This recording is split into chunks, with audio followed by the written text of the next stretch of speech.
என்ன வயசுயா உங்களுக்கு? எனக்கு 67 ஆகுது. 67. எனக்கு மூத்தவர் தான், அதனால் வணக்கம் போட்டுக்கலாம் உங்களுக்கு. ஐயா உங்களுக்கு ஏகப்பட்ட லாங்குவேஜ் தெரியுமாங்க ஐயா? தெரியும் ஐயா எனக்கு சொல்லித்தாங்க ஐயா. தெலுங்கு என்னென்ன லாங்குவேஜுங்க ஐயா தெரியும் உங்களுக்கு? பேசக்கூடியது எந்த லாங்குவேஜ்? தமிழ் தான் ஐயா முதல் லாங்குவேஜ். தமிழ் வணக்கம் ஐயா. வணக்கம் ஐயா சொல்லி கொடுத்துட்டீங்களா? இப்போ வந்து அடுத்தது தெலுங்கு ஐயா. ஒரு பொண்ணுட்டு போயிட்டு நம்ம டீசெண்டாக உன்னை நான் விரும்புகிறேன் அப்படின்னு எப்படிங்க ஐயா சொல்கிறது? நீ பாக உண்டவா உண்டோவா? இப்போ மலையாளத்தில் நின்ன நகை இஷ்டப்பட்டு நின்ன நகை நான் போய் கேட்டேன்னா போலீஸ்காரன் எனக்கு போய் அடிக்கணும். நின்ன நகைன்னா எனக்கு வல்லே இஷ்டப்பட்டு எனக்கு வள்ளி இஷ்டப்பட்டு எல்லா வாய்ஸ் ஏகி அப்படின்ற மாதிரி உள்ள போகுது. என்ன இல்லை அது ஃபீல் பண்ணி சொல்கிறது. ஹிந்தியில் ஹிந்தி தெரியுமா? ஹிந்தியில் எப்படி சொல்கிறது? तुम तो प्यार है मैं तो पसंद करते हो. சரிங்க. கேட்டு தெரிஞ்சிட்டீங்களா? என் பேர் போகிறேங்க. நமஸ்தே.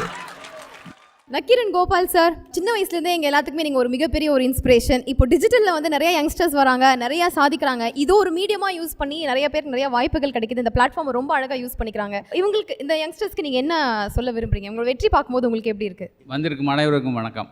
முதல்ல டேடி எனக்கு அவார்டு கொடுக்க போகிறதா எங்கள் பிகைனூர்லேருந்து ஃபோன் பண்ணார். நம்ம ராம் தான் ஃபோன் பண்ணார், ராம்குமார். இன்னைக்கு காலையில் தம்பி யாருக்கு கொடுக்க போகிறோன்னு ஏதாவது சொல்கிறீங்களான்னு கேட்டேன். அது கொஞ்சம் சீக்கிரட்டாக நேற்று வரைக்கும் வச்சுருந்தாரு. இன்னைக்கு காலையில் இல்லைண்ணே அவர் டேடி இந்த கறியெலாம் சமைப்பார் அவருக்கு தான் அப்படின்னா. எனக்கு கோச்சிக்கூடாது, நான் நிறைய பார்க்கல. நான் காலைல வெளியே போயிட்டு ஒரு 10 மணிக்கு வந்தேன் வீட்டுக்கு. அப்போ என் பிள்ளைகள்கிட்ட கேட்டேன், எப்போ பிகைனூர் போகிறேன், இந்த முறை அவார்டு, ஏன்னா ஒரு வருஷம் 2 வருஷம் முன்னாடி எனக்கு ஒரு அவார்டு கொடுத்தாங்க. ஒரு அவார்டு கொடுக்க சொல்லியிருக்காங்க. யாருக்குப்பான்னு கேட்டுச்சு. என் மக, பெரிய மக. அது அந்த இதெல்லாம் சமைப்பாராமே ஒருத்தர். ஆர்மூன் தாத்தாக்கா அப்படின்னு. இதுதான் விஷயம், ஆர்மூன் தாத்தாக்கா அப்படின்னு என் மக, பெரிய மக. உடனே அது வாயிலேருந்து வந்தது, நம்ம வீட்டில் ஒரு தாத்தாக்கு இருப்பாங்க இல்லையா, ஆக எல்லார் வீட்டையும் தாத்தா இடத்த ஆக்குபேட் பண்ண ஒருத்தருக்கு தான் இன்றைக்கி வந்து நம்ம வந்து பிகைனூர் இன்றைக்கி அவார்டு கொடுத்துருக்கு.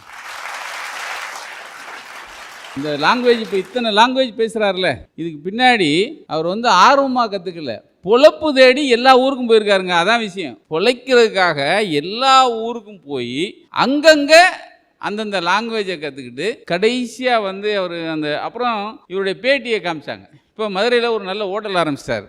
டேடி ஆர்மோமா, டாடி ஆரம்பம் ஆர்மோ பிரியாணி நல்ல ஹோட்டல் ஆரம்பிச்சாச்சு. அப்போ அவர் சொல்கிறாரு, மாதம் எனக்கு 7,000 ரூபா வந்துச்சு, 2வது மாதம் வந்து எனக்கு 1 லட்ச ரூபா வந்துச்சு, நான் சைக்கிள் வாங்கவே கஷ்டப்பட்டேன், இப்போ ஒன்றும் இல்லை ஒரு 3 கார் வச்சுருக்கேன்.